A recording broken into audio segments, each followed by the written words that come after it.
What's up, guys? It is Corey from SuperKamiGuru9000, and welcome to my review of Bleach, Chapter 525. And this week's chapter was so much better than last week's. I know that a lot of people didn't care for my review that much, but I had to stick with my guns. I just didn't care for it. It was just a random chapter with a bunch of sword swinging, and this chapter did have sword swinging as well, but it also had a lot of backstory to the characters I wanted to learn about, in particular Kenpachi, Zaraki, and Unohana.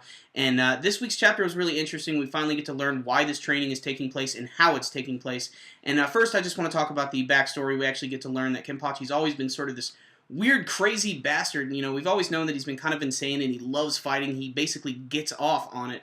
And we get to see at this one point, Unohana was hanging out with this other Shinigami who's unnamed, and they're at the back of the Rukonkai district, and they're looking for some strong opponents, and they find this giant pile of dead bodies.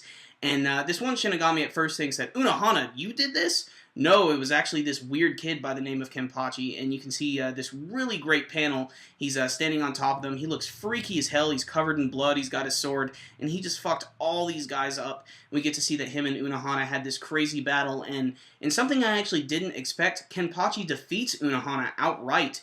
And this has been really important because we get to learn a little bit more about their relationship. We've always known that Kenpachi loves fighting really, really strong opponents, and he always sort of holds back a little bit, and we get to finally learn why. And that's because basically he feels that if he ever dies, he's never going to have a good opponent again. He's never going to be able to fight against Unohana again. And that's why every single time he's had these huge battles with the Ronkar and even the Fullbringer guys, and even some of these Quincy characters, he's constantly holding back. And we've seen some things in the past that have shown that he's done that before. Obviously, when he was first introduced, he had those bells in his hair, and then, of course, he had his eye patch. When he removed it, he would go super, super insane. So we've always seen that he's been holding back, but for what reason? Because he's always been afraid of losing his perfect opponent. And also something that's been learned this week, in the last chapter when he was training with Unohana, he was actually getting attacked a lot.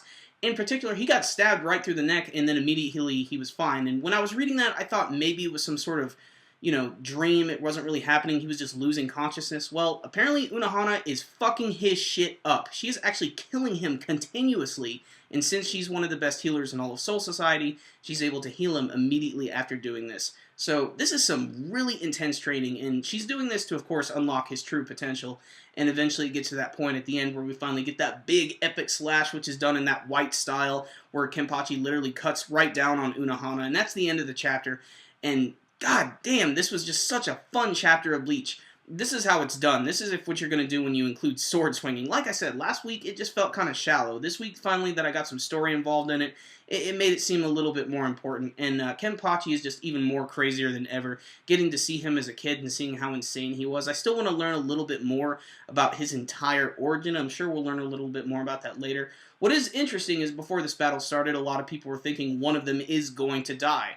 But the way I see this now, it seems like they're actually both going to be able to survive this battle. What I think they meant is that it was going to be a battle to the death. Is Unohana is going to kill Kenpachi over and over and over, but she is going to heal him. So I'm guessing maybe they will both be able to come out of this battle alive. And I think that's really cool because I think they're both two characters that have a lot more to offer in the series. So, obviously, I really enjoyed this chapter. It got me really excited. I can't wait to see what's going to happen next, especially with Ichigo in them, because I still don't know what's going on with them in the Asauchi. So, I'm going to give this week's chapter a 10 out of 10. Really fantastic. Bleach fans, check it out. It kicked ass. Kenpachi's my favorite character. This chapter pretty much proves why. Check it out. So how did you guys feel about this week's chapter of Bleach? You can let me know in your comments below. And remember, guys, as always, make sure and hit that like button and give this video a thumbs up. It really helps these videos out a lot. That concludes this review of Bleach. SuperKamiGuru9000, out.